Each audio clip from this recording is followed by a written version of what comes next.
Welcome to my YouTube channel Shreyas Seth classes. हमने एक chapter start किया हुआ है इको में, that is the rural development.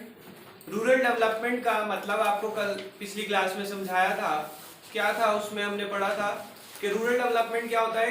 Action plan होता है जिससे कि रूरल एरिया की सोशल और इकोनॉमिक डेवलपमेंट हो सके।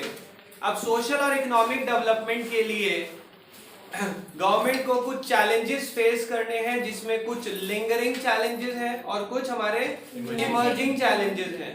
जो लिंगरिंग चैलेंजेस हैं उसमें हमारे दो आ रहे थे, रूरल क्रेडिट और रूरल मार्केटिंग। रूरल क्रेडिट में हमने स्टार्ट किया था, लिंगरिंग चैलेंजेस में रूरल क्रेडिट। हमारे फार्मर्स को क्रेडिट क्यों चाहिए था? क्योंकि हमारे जो इंडिया के फार्मर्स हैं, they are small and marginal farmers. उनके पास फंडिंग की शॉर्टेज होती है, इसलिए उन्हें उधार लेना पड़ता है। दूसरा, there is a time gap between sowing and harvesting, यानी कि जब सीड्स को हम सो करते हैं यानी कि बीज बोते हैं, और जब क्रॉप यानी फसल को कट करते हैं, हार्वेस्टिंग करते हैं, उनके बीच में टाइम गैप है। अब उस टाइम गैप को पूरा करने के लिए हमारे फार्मर्स को फंड्स चाहिए। वो फंड्स कहां से मिल सकते हैं? तीन तरह के फंड्स मिलते हैं फार्मर को, शॉर्ट टर्म, मीडियम टर्म और लॉन्ग टर्म। शॉर्ट टर्म जो फंडिंग फार्मर्स अरेंज करते हैं वो किस लिए करते हैं? डेली रूटीन के लिए, like seeds, insecticides, pesticides and fertilisers, या फिर पेइंग ऑफ इलेक्ट्रिसिटी बिल्स के लिए भी हम करते हैं। मीडियम टर्म जो लेते हैं फार्मर, वो ये जो शॉर्ट टर्म है इसका ड्यूरेशन होता है फ्रॉम 6 मंथ्स टू 12 मंथ्स, और जो मीडियम टर्म होता है उसका ड्यूरेशन होता है फ्रॉम 5 इयर्स। ठीक है, उसमें जो फंड्स अरेंज किए जाते हैं उसका ऑब्जेक्टिव क्या होता है? Purchase of machinery, digging of wells और कंस्ट्रक्शन ऑफ फेंसिंग करने के लिए। फिर हम लॉन्ग टर्म जो लोन लेते हैं फार्मर, वो किस लिए लेते हैं? या तो पहली बात तो 5 साल से 20 साल तक के लिए लिया जा सकता है, और ये जो फंड्स होते हैं इसमें एडिशनल लैंड एक्वायर करने के लिए लिया जाता है, या फिर एग्जिस्टिंग लैंड को इंप्रूव करने के लिए लिया जाता है, एग्जिस्टिंग लैंड की इंप्रूवमेंट के लिए। अब ये जो फंड्स फार्मर को चाहिए ये दो जगह से अरेंज हो सकते हैं, एक तो इंस्टीट्यूशनल सोर्सेज और एक non institutional sources. Non institutional कौन सी होती है? Like money lenders, zamindars and traders, village traders. ये तीन वर्ड लिखे हैं यहाँ पे। इनसे जब हम लोन लेते हैं तो उसको हम कौन से सोर्सेज बोलते हैं? Non institutional sources.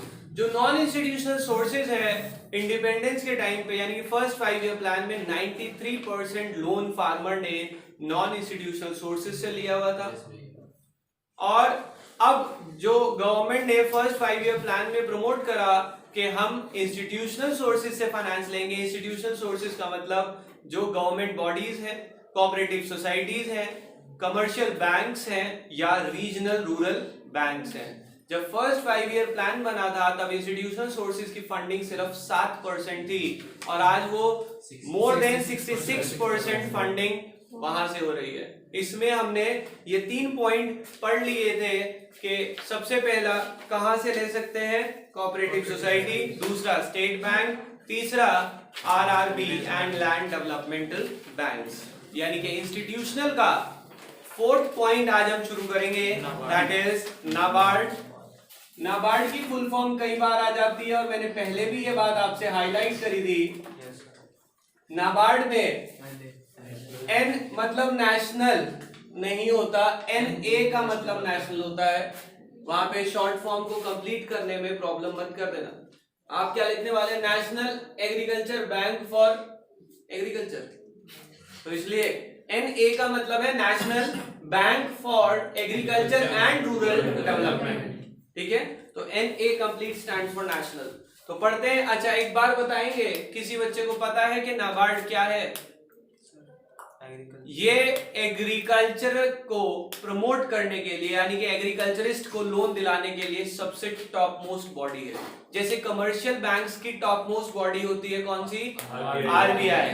ऐसे ही जिसे हम सेंट्रल बैंक बोलते हैं, ऐसे ही एग्रीकल्चर क्रेडिट को प्रमोट करने वाले सबसे सुप्रीम बॉडी, एपेक्स बॉडी को बोला जाता है नाबार्ड। तो देखो क्या लिखते हैं, NABARD is the apex institution handling policy, planning and operation in the field of rural credit. जो रूरल क्रेडिट की फील्ड में सारे काम कंट्रोल करती है, एंड रिलेटेड इकोनॉमिक एक्टिविटी, और उससे रिलेटेड सारी इकोनॉमिक एक्टिविटी भी। इट्स मेन फीचर्स आर, इसके मेन फंक्शंस क्या हैं? सबसे पहला, नाबार्ड क्या करता है? To serve as an apex funding agency for the institution providing credit in rural area. यानी कि जो भी इंस्टीट्यूट रूरल एरिया में क्रेडिट प्रोवाइड कर रहे हैं, उनको सब फंड्स कहां से मिलते हैं? उनको फंड्स देता है नाबार्ड। कौन देता है? नाबार्ड। एपेक्स फंडिंग एजेंसी सबसे बड़ी फंडिंग एजेंसी है, किन के लिए? जो रूरल एरिया में क्रेडिट डिस्ट्रीब्यूट कर रहे हैं। समझ आ गई बात? Number 2, to take appropriate measures to improve the credit delivery system। कह रहे अब वो क्या appropriate करना चाह रहे हैं? ऐसे measures ले रहे हैं कि क्रेडिट यानी उधार appropriately हर किसान तक पहुंच सके। क्योंकि आप देखते हैं कि लोन जो है आज की डेट में भी जिस नीडी फार्मर को जरूरत है उस तक पहुंचता ही नहीं है। जो बड़े फार्मर्स हैं या लैंडलॉर्ड्स हैं वही लोन ले लेते हैं और आगे फिर फार्मर को एक्सप्लॉइट करते हैं। तो इसलिए क्या लिखा है? To take appropriate measures. इसका काम क्या है कि एप्रोप्रिएट मेजर्स लेना जिससे कि इंप्रूव कर सके credit delivery system. It also focus on reconstruction of credit institution and training of its employees. कह रहे जो क्रेडिट इंस्टीट्यूशन उधार बांट रहे हैं उसको रिकंस्ट्रक्ट करना, यानी कि अगर वो इंस्टीट्यूट ढंग से काम नहीं कर रहे तो उनको रिकंस्ट्रक्ट कराना कि भैया आप ढंग से काम करेंगे तो ठीक है, वरना हम आपका जो लाइसेंस है वो कैंसिल कर रहे हैं या उसको दोबारा बनवाता है उन बैंक्स को जो उधार दे रहे हैं। एंड साथ साथ उनके एम्प्लॉइज को ट्रेनिंग देता है कि जब आप किसानों को लोन देंगे तो आपको ये चीजें चेक करनी है, फील्ड में एक्चुअल में जाके देखना कि उसके पास सच में लैंड है भी या नहीं है, और जो लोन दिया क्या वो लोन सच में वो एग्रीकल्चर में ही यूज कर रहे हैं किसान, ऐसा तो नहीं अपने घर में खर्च कर रहे हैं। यानी कि उसका एंड यूज वेरिफिकेशन भी जरूर करेंगे। तो पहला काम नाबार्ड क्या करता है? एपेक्स फंडिंग बॉडी है, किनके लिए? जो इंस्टीट्यूट्स एग्रीकल्चर को उधार दे रहे हैं, क्रेडिट दे रहे हैं, पहला। दूसरा क्या लिखा है? ये मेजर्स लेता है कि क्रेडिट डिलीवरी सही से हो, और साथ साथ जो इंस्टीट्यूट उधार दे रहे हैं उनको रिकंस्ट्रक्ट कराता है और उनके एम्प्लॉइज को ट्रेनिंग भी देता है। नाबार्ड के दो काम समझ आए। तीसरा काम नाबार्ड क्या करता है?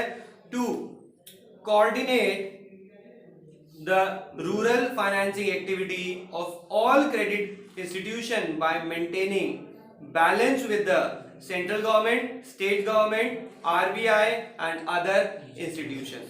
ये कह रहे हैं जो रूरल एरिया में उधार बढ़ रहा है उसके जो पैसे फार्मर्स तक पहुंच रहे हैं उसका बैलेंस बना के रखना कि सारा पैसा एक ही एजेंसी ना दे। ये बैलेंस बना रहे हैं किसके साथ? Balance with the central government, state government, RBI and other institution, सबके साथ आप क्या बना के रखेंगे? एक बैलेंस बना के रखेंगे। Point number 4, last point, it undertakes, क्या अंडरटेक करता है? Monitoring and evaluation of project refinanced by it. Refinanced का मतलब समझना क्या होता है? किसी किसान ने कहीं से लोन लिया किसी बैंक से, अब वो उस बैंक का लोन चुका नहीं पा रहा, 2 साल हो गए, 3 साल हो गए, एक भी रुपया नहीं चुका पाया। अब वो किसान क्या होता है? वो ब्याज के चक्कर में फंसता जा रहा है, ब्याज पे ब्याज लग रहा है और बैंक वाले उसे परेशान कर रहे हैं। तो ये नाबार्ड एक काम कर सकता है कि उसके लोन को रीफाइनेंस करवा देता है। रीफाइनेंस का मतलब क्या होता है बेटा? ध्यान से समझना। किसी फार्मर ने मान लो 2 लाख का लोन लिया है, उसका पहले साल का जो इंटरेस्ट है मान लो 10,000 आया, पूरे साल का बता रहा हूं 5% के हिसाब से, ठीक है। एक साल बाद उसका लोन हो गया 2,10,000 इंटरेस्ट को मिला के, उसने अभी भी पैसे नहीं चुकाए। 10,000 के 2 के ऊपर अब अगली बार जो लोन इंटरेस्ट लगेगा 10,500 लगेगा। 2,20,500 का लोन हो गया, अब उसके ऊपर पेनल्टी लगनी शुरू हो जाएगी। करते करते आज की डेट में सपोज उसका जो लोन है 2,30,000 का हो चुका है। अब फार्मर को तंग भी किया जा रहा है और वो पैसे भी नहीं चुका पा रहा। तो इस केस में नाबार्ड क्या करती है कि इसको रीफाइनेंस करती है। रीफाइनेंस का मतलब क्या है कि नाबार्ड इसे दोबारा से लोन देगी, लोन के ऊपर लोन। अब उसको लोन दिया जाएगा 2,30,000 रुपए का। कहेंगे पहले अपना पुराना लोन चुकाओ। इससे क्या होगा, बैंक का लोन उतर गया, अब उसका लोन रह गया नाबार्ड का लोन। अब वो कहते हैं कि अब 2,30 के ऊपर टाइमली अपनी पेमेंट करते रहना। इसको बोलते हैं रीफाइनेंसिंग। क्या बोलते हैं? या फिर रिकंस्ट्रक्शन वर्ड यूज किया जाता है, लेकिन एग्रीकल्चर के केस में इसे बोल रहे हैं रीफाइनेंसिंग। अब जिससे कि आगे से वो किसान कोई गलती ना करे, इसको रेगुलरली मॉनिटर करती है। तो यही है, it undertakes to monitor and evaluation of projects refinanced by it. जो फाइनेंस इसने दोबारा से दिलवाया है उसको रेगुलरली मॉनिटर करेगी और इवैल्यूएट करेगी कि वो पैसा रेगुलरली अब वापसी आ जाए, क्योंकि वरना फिर से वही सिस्टम चलेगा तो रीफाइनेंस के ऊपर फिर रीफाइनेंस, वो काम गलत हो जाता है। इसका मतलब वो किसान पैसा देने वाला नहीं है। तो ये इसको रेगुलरली मॉनिटर करते हैं। समझ आ गई बात? तो इसके चारों काम समझ आ गए आपको। तो हमारे फाइनेंशियल इंस्टीट्यूशन जहां से किसान को लोन मिल सकता है वो खत्म हो गए। अब ध्यान से समझेंगे, हमने जो चैप्टर शुरू किया था रूरल डेवलपमेंट में, हमने कहा था action plan for economic and social development. Problem आ रही थी लिंगरिंग चैलेंजेस और इमर्जिंग चैलेंजेस। लिंगरिंग चैलेंजेस में हमारे दो थे, रूरल क्रेडिट और रूरल मार्केटिंग। रूरल क्रेडिट, किसानों को लोन हमने दिलवा दिया, फाइनेंशियल नॉन फाइनेंशियल सब पढ़ लिया। अब हम पढ़ने वाले हैं रूरल मार्केटिंग के बारे में। टॉपिक समझ आया? नेक्स्ट टॉपिक देखो, challenges of agriculture oblique rural marketing. Rural marketing, पहले तो क्या चैलेंज है, हमें रूरल मार्केटिंग क्यों करनी पड़ रही है, हम पढ़ते हैं। देखो क्या लिखा है, ध्यान से इसे पढ़ेंगे तो समझ आ जाएगा। After harvesting the farmer needs to assemble their produce on the farm। कह रहे हैं जब किसान अपनी क्रॉप को हार्वेस्ट कर देता है, हार्वेस्ट मतलब समझते हैं, उसकी कटिंग कर ली, बीज बोने के बाद जब वो उग के तैयार हो गए, उसकी कटिंग हो गई, दैट इज हार्वेस्टिंग। उसको असेंबल करना पड़ता है अपना produce on the farm. Farm पे उस प्रोड्यूस को इकट्ठा करेंगे, उस पे प्रोसेसिंग होगी, process it, grade it, grade करेगा कौन सा ए ग्रेड प्रोडक्ट है, कौन सा बी ग्रेड और कौन सा C grade, pack it and store it. Packing करने के बाद स्टोरेज करेगा before it is finally brought into the market for sale. बेचने से पहले उसको स्टोर भी करना पड़ेगा। ये सब जो है रूरल मार्केटिंग में कवर होता है। समझ आई बात? तो रूरल मार्केटिंग में क्या आता है, हार्वेस्टिंग के बाद प्रोडक्ट को मार्केट तक लाके बेचने से पहले जो भी प्रोसेस होता है दैट इज रूरल मार्केटिंग। हम बिजनेस में भी मार्केटिंग पढ़ रहे हैं। मार्केटिंग का मतलब मैंने आपको यही बताया था पिछले चैप्टर में, मार्केटिंग का मतलब होता है जब गुड्स बनाने से लेके बेचने तक के बीच के प्रोसेस को मार्केटिंग बोलते हैं। तो ये रूरल मार्केटिंग है, काम तो वही करेगा ना ये भी। तो देखो क्या लिखा है, agriculture marketing includes all these process between harvesting and final sale of output by the farmers। जो फार्मर एक्टिविटी करते हैं, the agriculture marketing may be defined as the process, ये एक प्रोसेस है, by which involve, उसमें क्या क्या आता है, वही सारी बातें। Number 1, gathering of the produce after harvesting, harvest होने के बाद इकट्ठा करा, processing the produce, grade the process according to quality, packaging the produce according to the buyer's preference, storing the produce for future sale and selling the produce when the price is attractive। बेचना कब, जब अच्छा rate मिल जाए। At the time of independence, agriculture marketing was almost under the complete control of money lenders। कह रहे हैं जब हम बात करें इंडिपेंडेंस के टाइम की, तो मार्केटिंग ज्यादातर किसके कंट्रोल में थी, मनी लेंडर्स के कंट्रोल में। सारा काम वही करवाते थे क्योंकि सारा पैसा उनका लगा हुआ था मार्केट में। Money lenders, traders and commission agents, इन 3 लोगों के हाथ में थी इंडिपेंडेंस के टाइम में रूरल मार्केटिंग। कौन से 3 लोग, money lenders, traders and commission agents. Farmer were obliged to sell their crop to them only. कह रहे उनके लिए ऑब्लाइज यानी मजबूरी बन गई थी कि उन्हें अपना प्रोडक्ट सारा का सारा किसको बेचना पड़ेगा? इन्हीं मनी लेंडर्स को, ट्रेडर्स को और कमीशन एजेंट्स को बेचना पड़ेगा, क्योंकि इन्होंने इनसे उधार लिया हुआ है। सिंपल सी बात है, समझ के बाद they are obliged. Next, measures initiated by the government to improve market system. ये तो बताया कि रूरल मार्केटिंग होती क्या है और उसकी प्रॉब्लम क्या थी, कि भाई जो भी फार्मर उगा रहा था उसे उन्हीं मनी लेंडर्स को बेचना पड़ रहा था, कंपल्सरीली बेचना पड़ रहा था। अब इस प्रॉब्लम को दूर करने के लिए गवर्नमेंट ने क्या स्टेप्स लिए, यानी कि फार्मर अपना प्रोडक्ट बेच पाए, उसके लिए गवर्नमेंट ने क्या स्टेप्स लिए? सबसे पहला गवर्नमेंट ने बनाई रेगुलेटेड मार्केट। रेगुलेटेड मार्केट का मतलब क्या है कि उन्होंने एक ऐसी मार्केट बना दी जहां पे परचेज सेल होगी, पर गवर्नमेंट की ऑब्जर्वेशन के under.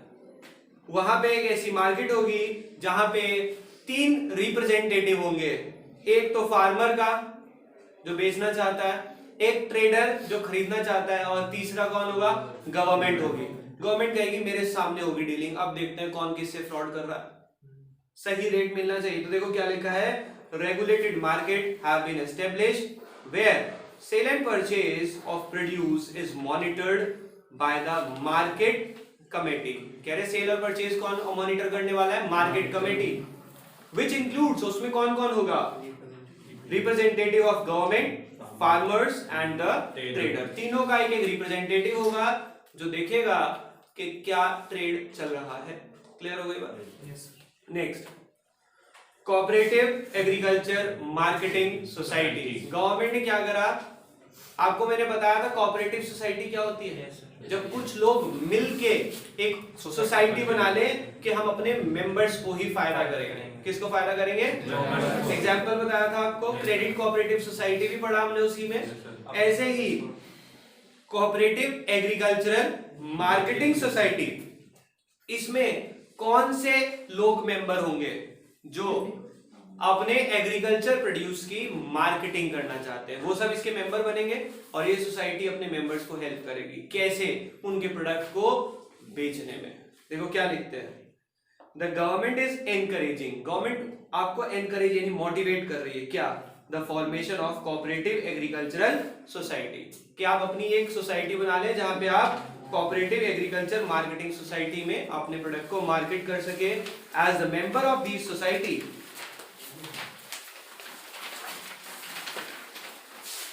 Farmer get better bargaining power, क्योंकि जब वो इस सोसाइटी के मेंबर बनते हैं उनके पास क्या आ जाती है?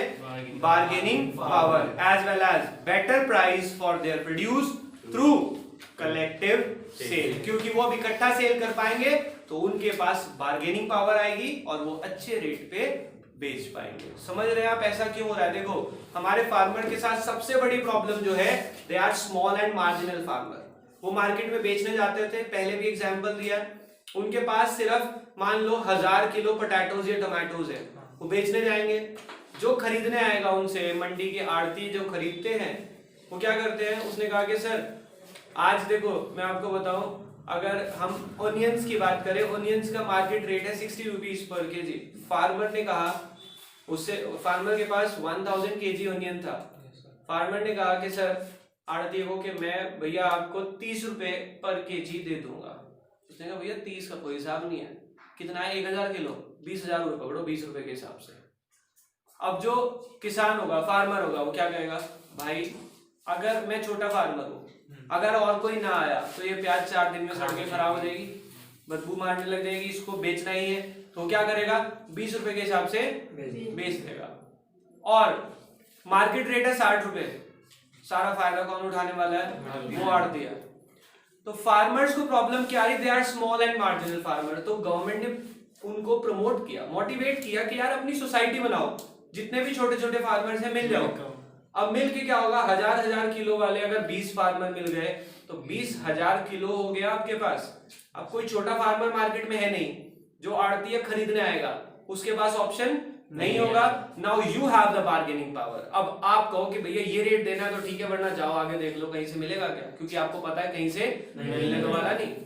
तो यही सोल्यूशन दिया था कि एग्रीकल्चर मार्केटिंग सोसाइटीज बना लें आप अपनी, कोऑपरेटिव एग्रीकल्चर मार्केटिंग सोसाइटी। समझ आ गई बात?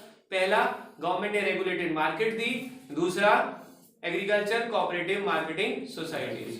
Next provision for warehousing facility, ये गवर्नमेंट ने किया कि किसानों को उनका जो प्रोड्यूस है वो बड़ा खराब हो रहा था, इमीडिएट बेचना पड़ रहा था कि भाई खराब हो जाएगा, तो गवर्नमेंट ने वेयर हाउस बनवा दिए कि जो भी एग्रीकल्चर प्रोड्यूस आपका है इमीडिएट नहीं बिक रहा ना, कोई बात नहीं, आप इसे हमारे वेयर हाउस में कुछ नॉमिनल रेंट पे जमा करा दें और यहाँ पे ये जो है आपका एसी में पड़ा रहेगा तो ये खराब नहीं होगा। तो देखो क्या लिखते हैं, with a view to avoid distress sale. Distress का मतलब क्या है, टेंशन में फटाफट से बेचने की अगर आपको दिक्कत है।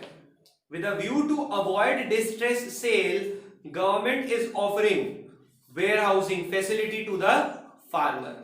These warehouse will help the farmer to store their produce and sell them when market price is attractive.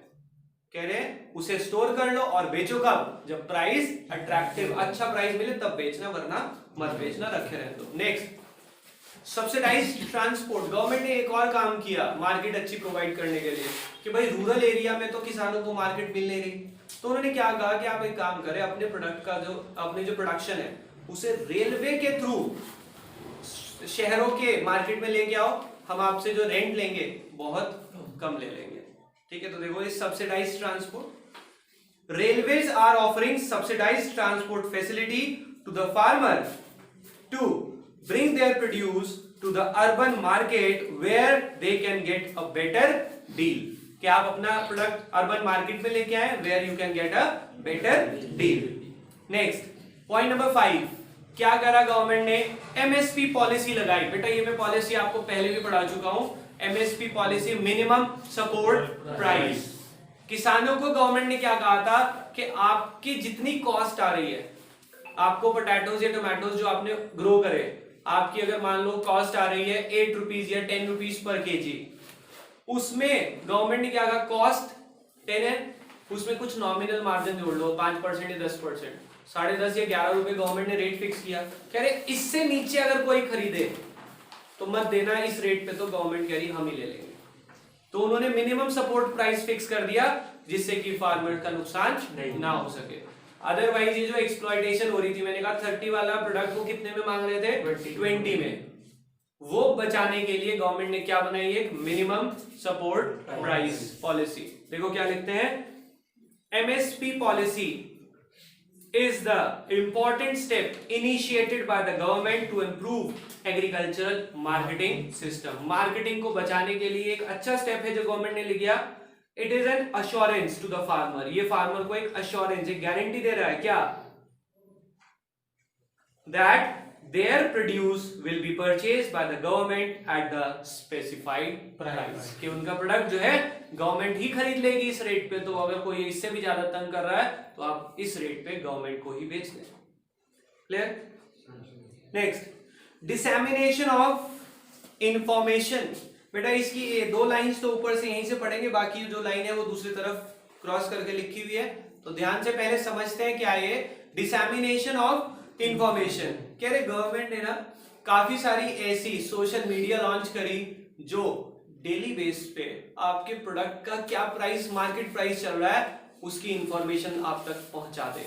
जैसे कि आप देखते हैं, शायद जो बच्चे शेयर मार्केट पे थोड़ा बहुत भी ऑब्जर्वेशन करते हैं, कभी देखा हो, शेयर मार्केट में एक कमोडिटी मार्केट भी चलती है जिसमें आपका डेली का जो फूड आइटम्स है उसके रेट्स कोट होते हैं। ये क्यों कोट करवा रही है गवर्नमेंट, जिससे कि फार्मर को डेली बेस पे सब्जियों के रेट पता चलते रहे। अगर कोई आके उनसे एक्सेसिव एक्सप्लॉयटेशन कर रहा है तो वो पॉसिबल ना हो। किसानों को क्यों बेचना पड़ता था आधी बार, तो क्योंकि उन्हें मार्केट रेट ही नहीं पता होता था, कहते थे यार जो मिल रहा है ले ले। समझ आ गई बात? तो देखो क्या लिखा है, dissemination of information. Electronic media and print media are actively engaged in offering market related information to farmer। कह रहे हैं इलेक्ट्रॉनिक मीडिया या प्रिंट मीडिया यानी अखबार, they are actively engaged in offering market related information to the farmer। Farmer को ये market related information दे रहे हैं, particularly about the price। Generally किसके बारे में, प्राइस के बारे में तो जरूर दे रहे हैं। This helps the farmer in deciding how much to sell and when to sell. इससे उन्हें पता लगता है कितना बेचना है और कब बेचना है. क्लियर हो गई बात? कोई प्रॉब्लम इसमें? चलो बेटा, अभी हमारा जो नेक्स्ट टॉपिक है ये बचता है, इसको हम आज कवर नहीं कर रहे, ज्यादा हो जाएगा. कल ये चैप्टर हमारा 100% हम खत्म करेंगे. ठीक है, बाकी टॉपिक हम करते हैं नेक्स्ट क्लास में. अभी के लिए फिलहाल बाय बाय.